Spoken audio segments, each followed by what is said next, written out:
Well, welcome to another video today, and I got to re-record this one because I'm a bit of a dumb bum sometimes and I didn't set up my audio properly. But here we are, welcome.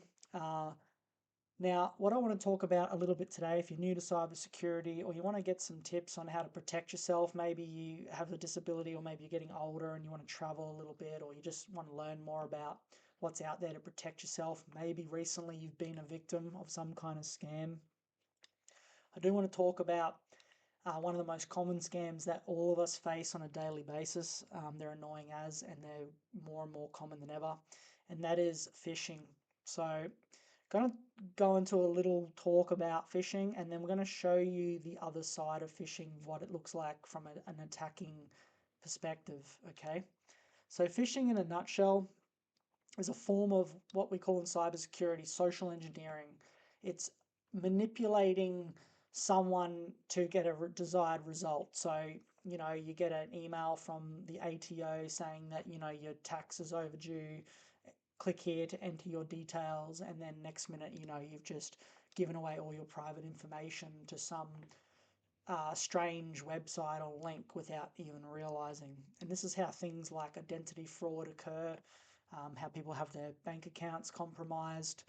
Um, this information of yours can get sold on the dark web and used for other scamming purposes. People can seize control of your accounts, your social media accounts, and use them for illegal, dodgy purposes that can wreak havoc on a person's personal and professional life. So this stuff is really serious. I've been a victim myself of a phishing scam. So it doesn't matter how smart you think you are. I mean, this was before I was doing cybersecurity, but it doesn't matter how smart you think you are. Anyone can fall victim to a scam at any time, because scams, they use psychology to reel you in. Usually it's in the form of something urgent or important, or maybe you're going to get in trouble if you don't do it. And that's how scams get people. Now let's go down a bit. And there's a topic here, says how can you identify a phishing attempt. So I'm going to break it down. I think they've done a pretty good job, but I don't know how many people are going to be cruising the Victoria Gov website stuff. And a lot of things that you see on TV, when they talk about it, they just talk, and it's not really showing people how to identify one. Now I get it, not everyone's interested in this, not everyone wants to know about this stuff, I understand. But if you're clicking around and watching these type of videos, then maybe you are a little bit interested.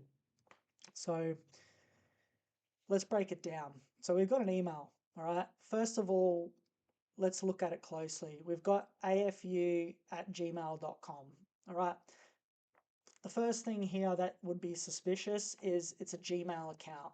Anyone can go on the website, on the Gmail website, and set up a free account, okay? That's the first suspicious thing if this is coming from an organisation.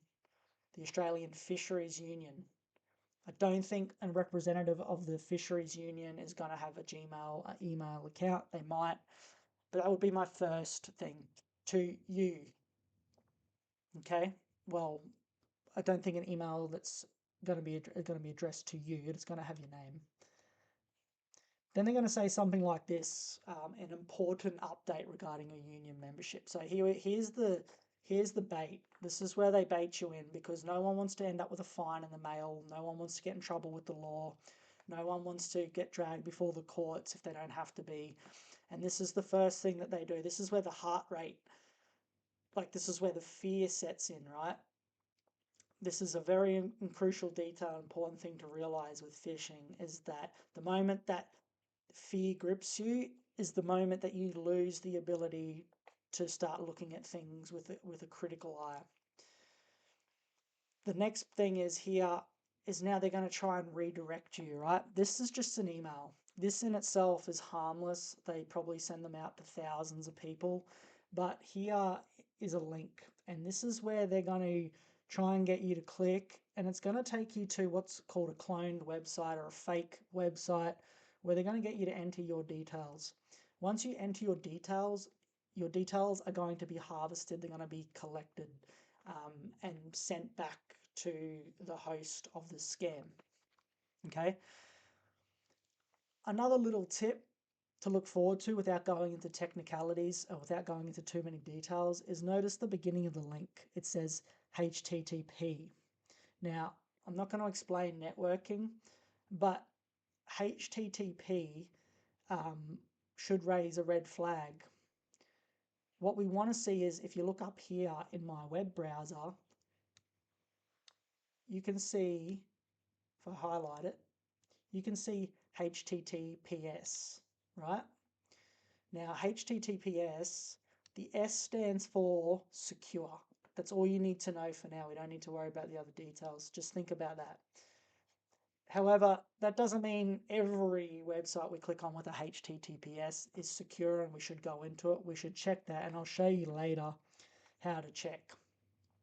But this one doesn't have the S. So that means it's not secure. That means whatever you do in this link is being picked up or intercepted by whoever's hosting it. Now, with that being in mind, let's now jump in and let's look at this from the perspective of an attacker. And I think this is good to see, whether you're learning cybersecurity, thinking about getting into cybersecurity. This is cool. This is stuff you'll learn when you start getting into pen testing or ethical hacking. This is very basic. I am a very basic kind of guy. But if you're learning this, I think it'll help to see this, because it'll help show you the importance of it. So we're going to go into SE Toolkit, which is short for social engineering. Okay, so we need to get into the root, which is privileges. Okay, so we now have our privileges.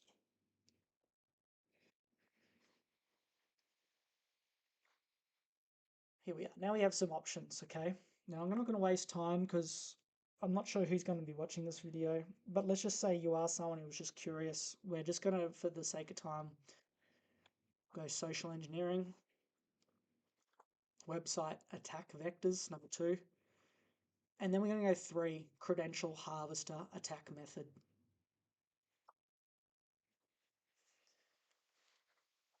Now we got number 2 here, which is called a site cloner. So we can click that.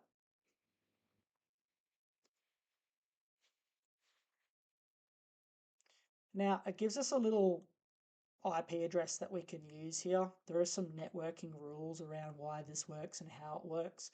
All that we need to focus on for now, all that we need to worry about, is just entering this IP address. We're not going to get into the details of it.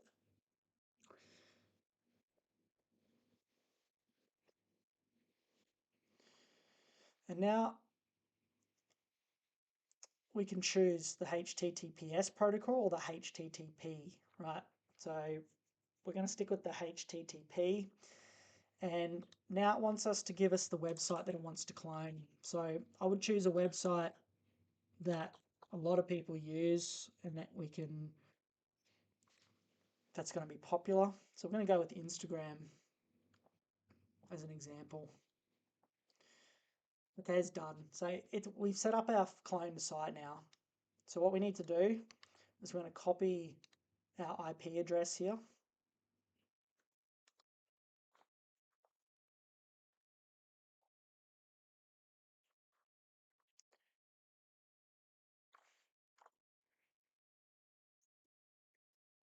Press enter.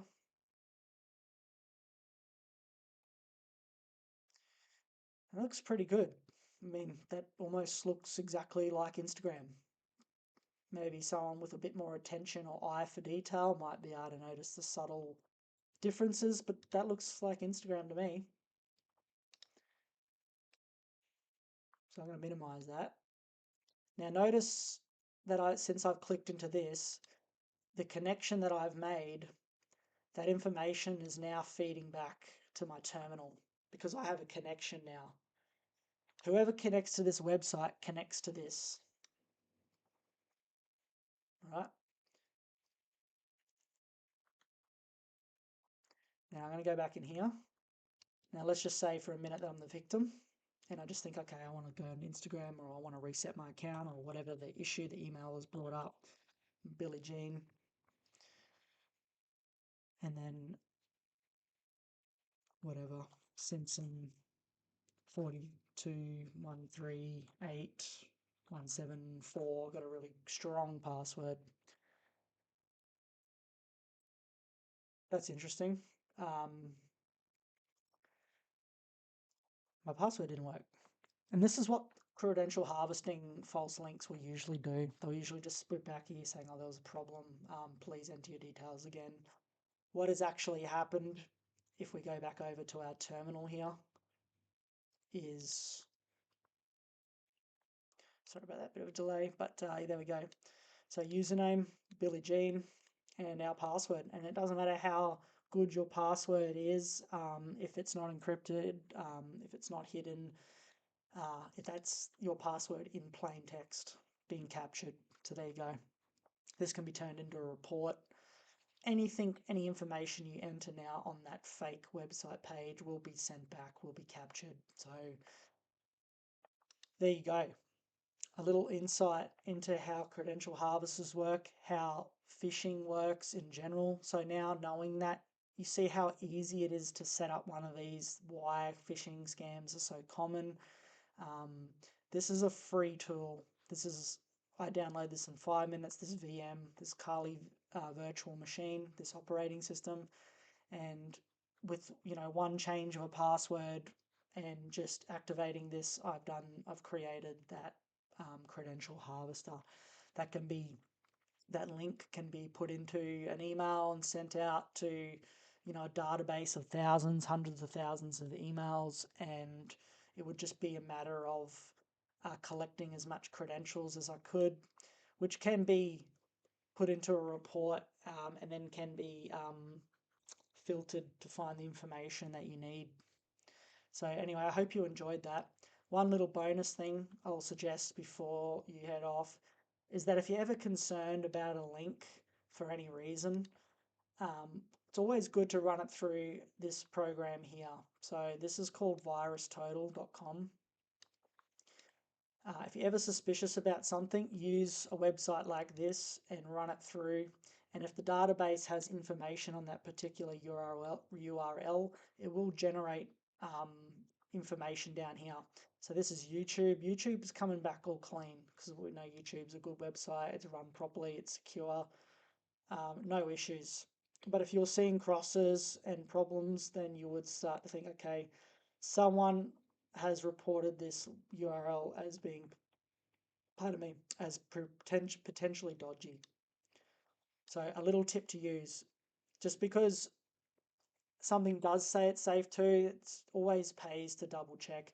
If you're someone who needs help with an email or some issue with the company you're having, reach out to help, ask for someone to help you, contact the company directly. Don't interact with these emails or these text messages.